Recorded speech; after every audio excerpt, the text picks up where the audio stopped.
Happened this weekend on the Pennsylvania Turnpike can be described in one word: disaster. Joining me now is the director of the Pennsylvania Emergency Management Agency, Rick Flynn.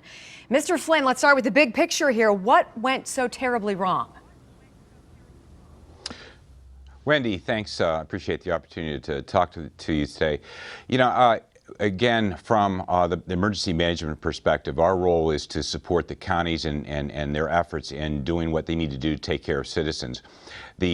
From a response perspective, the Pennsylvania Emergency Management Agency engaged with the counties. We work very closely with Bradford County Emergency Management and Somerset County Emergency Management, provided resources to them to be able to assist in providing what our primary concern was: those individuals that were in the queue for that long period of time. And when you say in the queue, does that mean on the Pennsylvania Turnpike? I'm sorry, yeah. When we describe a queue, it was from the incident to obviously where the last exit was. Yeah, that's exactly what we're talking about. All right, it was a mess. Absolutely. What would you like to say to everybody who's watching, many of whom 500 people, 500 motorists stuck in their cars, 40 hours, no food, their children in the cars with them? What do you say to that? Well, again, we really want to hone in on the fact that if their folks did not get food, and I know there was a period of time because we actually purchased 4,000 meals and worked with the local response, the Turnpike, and the state police to have those distributed. But in saying to those people, again, the fact that people suffered greatly in that time frame, it's just definitely a difficult situation. And our role, again, from the Commonwealth's perspective, was to respond to the event, to do what we needed to do. Sir, we knew that this storm was coming for 2 days. Sir, we knew the storm was coming for almost an entire week prior to that.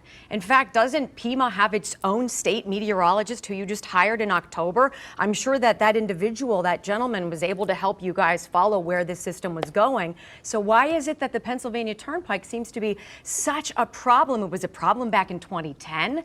It's a problem now. What gives, and what is it going to take to fix it? It's certainly not higher tolls. Ma'am, I can't speak for the Pennsylvania Turnpike. What I can tell you is you're absolutely right. We went through the preparation, preparedness for many days prior to this event. We were messaging, obviously, do not travel, and we knew that the reality of it is that it would be almost impossible for people to travel. That was our message on numerous occasions. However, we went ahead and recognized, then went right into the response side of it when we knew there was an incident, and we provided that support as best we possibly could, utilizing the county emergency management agencies and providing those resources. So you believe that this was handled as best as it possibly could? Because I got a lot of people who are emailing us here at Pittsburgh's Action News 4, and they are not in that same boat with you. They're outraged, and this happens again and again and again. You have 40 years of emergency management experience. Why can't we manage emergencies? Well, again, the issue is responding to the event versus why the event occurred. We knew the event was coming. We knew the event was coming. We knew about it for days and days.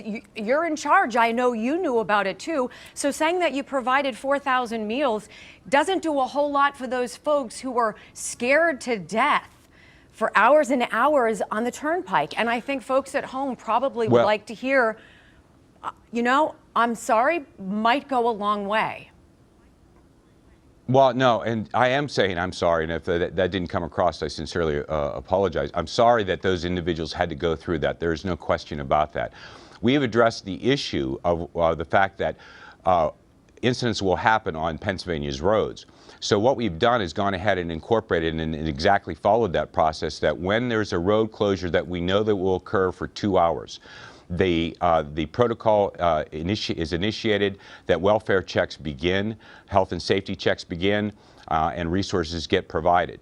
You had the original response assets on the scene. We supplemented those assets by both the county, communicating with the county, and they provided additional resources. We sent the Pennsylvania Army National Guard to that particular site. Our efforts were focused in on the response to those individuals, and we certainly recognize and realize the challenges that those individuals went through during that time frame. Well, Mr. Our Flynn, response was focused in on those people. I appreciate your time tonight. The response, yes, I understand that's your focus, and I think everybody who wants to travel across the Commonwealth wants to do so safely, and rather than worrying about a response, I think they probably would like to look at prevention in the future, and I'm sure you and your people will be on that because there's going to be more snow to fall, and we look forward to talking to you about that in the future. So thank you for your time, Mr. Flynn. Thanks, Wendy. I appreciate it. Take care. All right, you heard